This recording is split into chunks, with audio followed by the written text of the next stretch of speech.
Hello, welcome to Quackalope. Thank you for being here. Today we are going to be building the very first model you have to build in Kingdom Death Monster. The Gambler's Chest expansion. We are building the Crimson Shira, Croc. why are we building the Crimson Croc? Because we are going to murder him in the campaign that we are about to start here on the channel. Yeah, he is absolutely going to annihilate us. If you we were murdering him.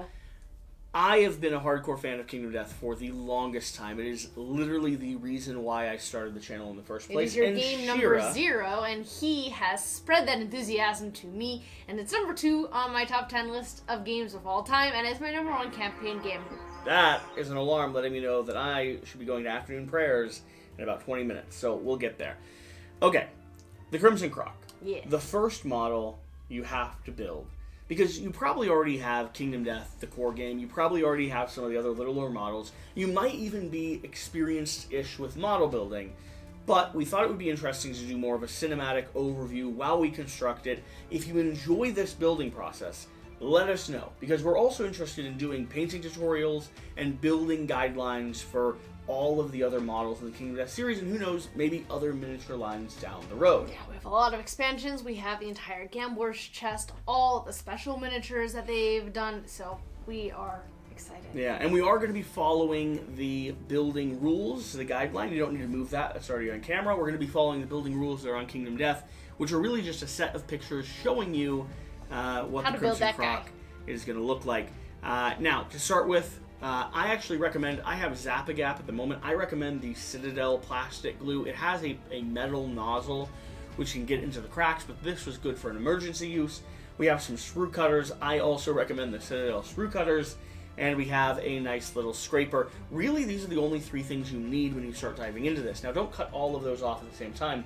Part of organization on building a model is going, if you have some guidelines, is going in the structure or the order listed. So, while Shira focuses on building the model, I am going to focus on filming Shira building the model. Like I said, this is going to be a little bit more interesting, cinematic, and showing you all the pieces necessary. So to start off, we're going to be building the core structure of the model itself, cutting from the sprues. So this is an interesting aspect of the base. There is a square here that you're going to need to connect later on in the model, and so you actually need to cut it off right here where it connects to the arm of the frame. My main objective here with cutting the sprues is to get as close to the model actually without losing any of the detail that comes from the piece, and putting the flat part of your sprue cutter right up against the model so that you have a nice clean edge to cut on. There's a face right here. There's a little face hidden right on his main body. I like finding the hidden detail on these miniatures. So you should always, when you're building, do a dry fit to see how things are going to connect, to see if there's going to be gaps that you might want to fill or use some of the plastic glue in order to close it. If you're not used to using plastic glue, it actually welds the plastic together, so it melts the plastic slightly and squeezes them in. Kind of just nice, just over the flesh. Tucked in there. So do you see any sections that you want to add a little extra plastic glue to? Or do you like how it's closing in mostly? I like it. One thing that we're seeing right now is that there are some pieces of this that are very important to do in order. We've seen this before with some Kingdom Death builds, the Phoenix being one of those that comes to mind. But this piece here, a row of faces underneath these fingers, have to go on before your next big piece goes on. So, and the picture is a little bit confusing. It's not entirely clear which piece this is, so it took us a second or two to figure that out. But now we're ready to go. It's crazy that you have to actually follow the directions and put this piece in first, because then you get the detail underlying it and you get that 3D overlay look. When you put this piece in, you'll have those little faces creeping out, and they've structured the fingers and the artwork so that they fit around the faces, but they're just creeping out enough to see them. Now, with the way the model at the moment overlays, some people who are professional painters might actually take the time to paint those faces underneath to give them like a visceral glow or make them kind of ethereal. We're not going to do that, of course, because we're amateurs at best. But that is something to keep in mind before you actually put on certain pieces or certain areas. They're going to be hard to reach later on. Like for us, these fingers are going to get entirely in the way. So if we wanted to give like a red glow or have it look like the light is shining up from underneath and actually hitting the bottom of the fingers, that's something that we're not able to do after we've glued it down here. I'm actually finding that the building instructions on build.kingdomdeath.com are very detailed and very helpful, and they are taking it step by step and actually cutting out the pieces and shaving them down before, and then lets the piece that you were just working on dry and gives the glue time to set in between building. Okay, so the tail is on. He's starting to take shape. Now, I was noticing around this tail there is, definitely some gaps here that a professional would want to go through and clean up and seal. You can use a putty called green stuff. So the tail so far is the area we've had the most trouble with. The biggest issue is that the gap leading from the tail gets a little bit wider as it goes out, and so the tail itself kind of wants to sit on a hinge here, but it's not perfect. So gluing it to the back of the tail was more effective than trying to glue it to the frame here. Oh, you glued it down there? No, I didn't glue it down there. I glued it against the back of this instead of worrying about that gap. Gotcha. But the problem with that gap is that now you either have to make a decision. Do you heal that gap with green stuff, trying to close it up, or do you just say that's the way some of the models are? At what point do you have to make the decision about the green stuff? Before you paint. I've never used it. Okay, Before so you paint. after you finish gluing it all together, you can still make that decision. A lot of people do that, actually. A lot of people go through and place and smooth and add in green stuff. This tongue is another area that is going to be very hard to paint as effectively after it's built. Covers up a little bit of that bottom jaw. The back of the tongue's in there. Now, we're just probably going to do it black with a tip of red at the front. But if you really want the most color and vibrance, this would be another area I recommend actually painting and taping off before finishing the build. Now, some people will take everything off the sprues the moment they're ready to build an item. I find that I'm more likely to lose little pieces, or something interrupts you. Your kids come home, or your dog throws a fit, and you get distracted.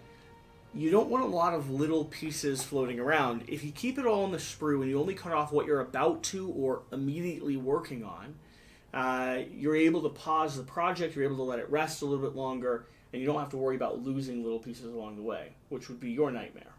Yeah. That's interesting. I've built metal pieces before. Plastic is actually easier. Yeah? The metal actually doesn't require any glue, though. Putting on the top part of the jaw and finding out where it's going to rest in.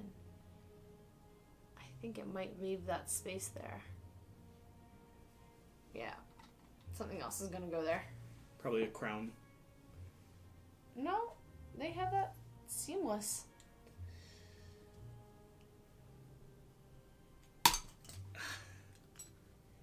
You broke the wrong thing off. A little bit of a hiccup. So the jaw was glued on slightly in the wrong position, the bottom jaw, which meant the top part couldn't quite fit. So definitely dry fit the tongue, the top of the head, the bottom of the head, because it's a weird placement on this. You kind of should do them all maybe at the same time. Yeah.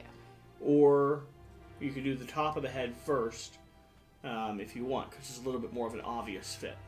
And we lost our tail. So this is going. It's going. Okay, we reattach the tail. We're going to take a moment, cut off the rest of these sprues, let the tail dry for a little bit. That's my biggest recommendation to people watching. Dry fit the face, let the tail dry. So this is part of the build where we start adding tiny little individual fingers all over the crocodile.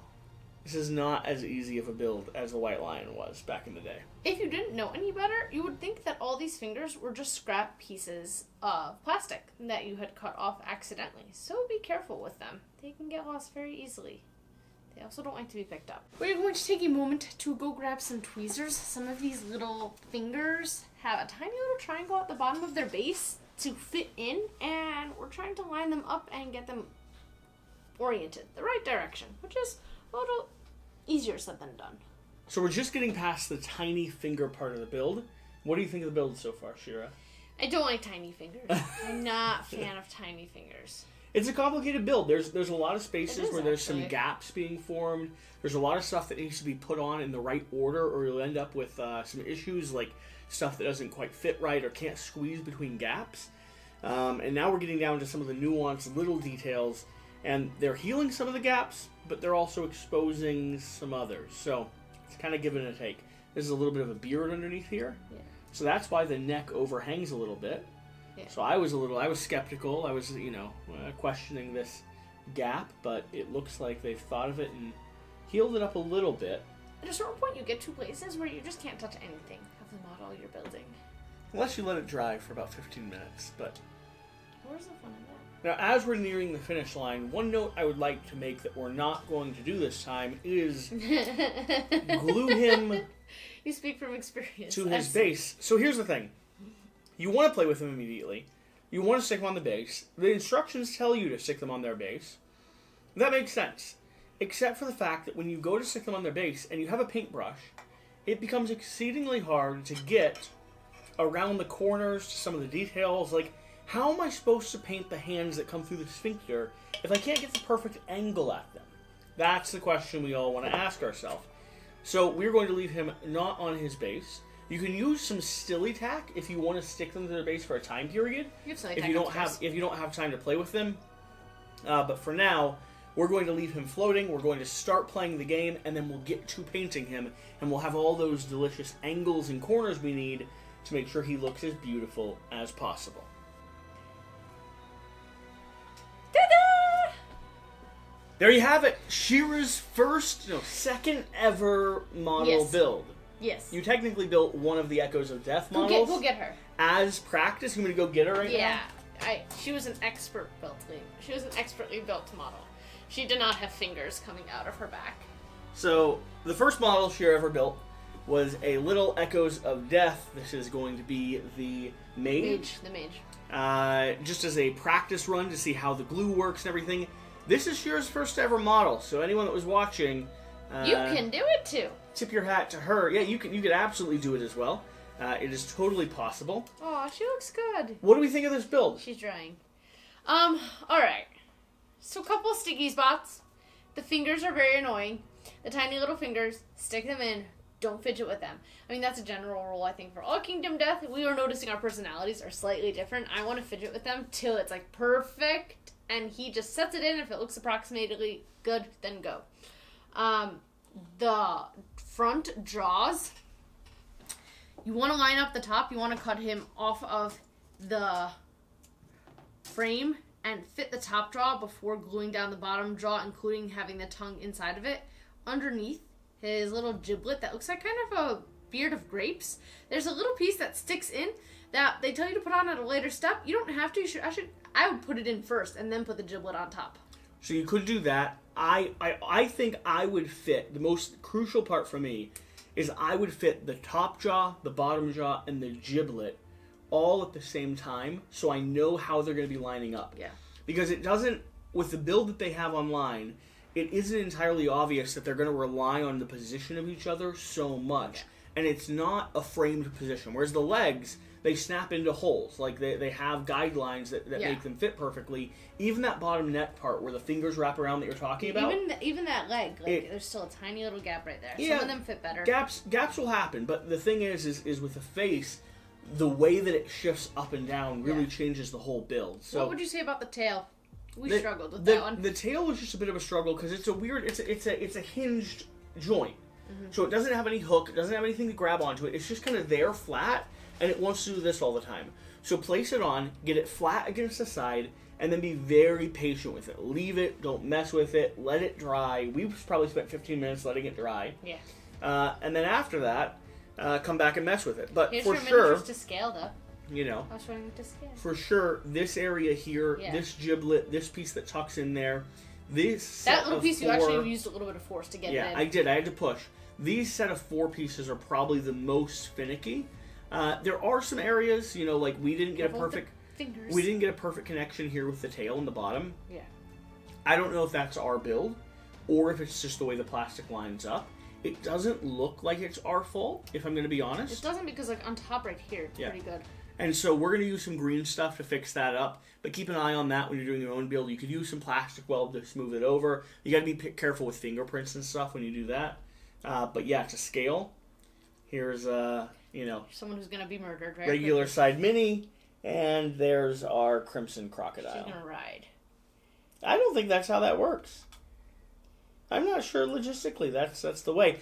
Thank you for watching. Thank you for being here. Let us know. Did you enjoy this Kingdom Death build? Because we would be happy. We have to build the rest of the models. We're going to be playing with them. We're doing a full campaign on the channel.